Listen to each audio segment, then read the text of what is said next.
যদি বলো যে নামাজ পড়বো না, তবে মনে রেখো মরে যাওয়ার পরে আল্লাহ রাব্বুল আলামিনের সামনে তোমাকে জবাব দিতে হবে।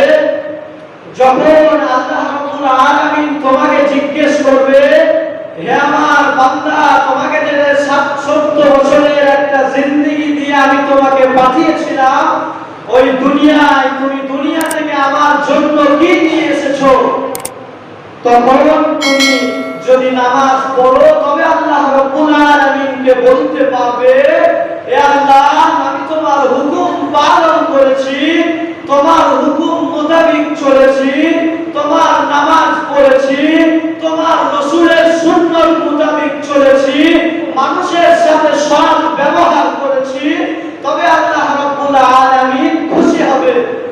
আর তুমি যদি নামাজ না পড়ো, নবীজির সুন্নাত মোতাবেক না চলো, মানুষের সাথে সৎ ব্যবহার যদি না করো, পিতামাতার খিদমত যদি না করো, সেদিন কিয়ামতের দিন তোমাকে ধরা পড়ে যেতে হবে, যেদিন কেউ থাকবে না তোমার পাশে। সেজন্য বলবো, আল্লাহ রাব্বুল আলামিনের বড় হুকুম নামাজ, সেই নামাজ আমরা সকলে আদায় করব বলি ইনশাআল্লাহ।